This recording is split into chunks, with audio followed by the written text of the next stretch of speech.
Welcome, I'm Dragon, and today will be my first ever tutorial or quick tip. And as you can see in front of me, I have a pumpkin. And if I go over to the modifier section and the fourth one down under generate, you can see build. And when I click this, the pumpkin just disappears. And if I play it back, you'll see that it gets built up like the modifier suggests. And if you're wondering how this is built up, this is built from the order that the faces were created, from the first face to the last face. So as you can see with the pumpkin, the stem was the last thing that was created in this, which just appears last. And that is how this is ordered. But you can change this. Say you wanted it to be the bottom to the top, you can make it do this. But first, let me explain the start frame, length, reversed, and randomized.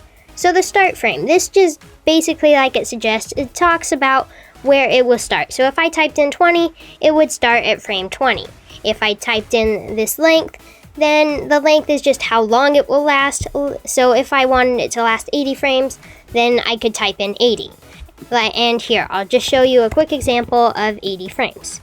So this is a little bit faster than the original one that I showed you, because I typed it in a shorter length. And then reversed. Reversed is the opposite of build, which, like it suggests, just takes it away instead of building it up. And finally, randomize. Randomize will just randomize this entire effect, making it look really cool, like a teleportation thing or something that's dissolving into pieces.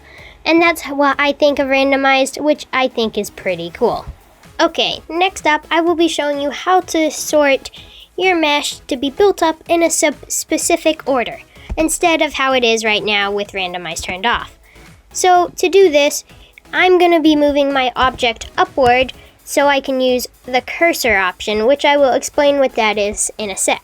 But going into edit mode, and then you click FN F3 on Mac. I'm not quite sure what it is on Windows, but you can type in sort, and you will see these options, sort elements. And I will be using cursor distance because to me it makes the most sense by whatever the cursor is based around. But if you use material, randomize, reverse, selected, view x-axis, or view z-axis, these all also work too. And these two down here that sort by axis, they will create like left to right and top to bottom in a different sort of way. But by clicking cursor distance, you have to click faces, no matter what sort mesh elements you use. And by doing this, you will see that when I go back into object mode, it's built up from the bottom to the top, which looks really cool. Okay, last up, I want to show you something kind of cool that you can do with the build modifier, and probably what you're thinking of, something like this. So here is just a ball being created from the build modifier, and then as it goes on, it dissolves and then comes back. So that is something very simple that you can do with the build modifier. I think it's a very cool modifier, and other than that, thanks for watching this quick tip and tutorial, but bye!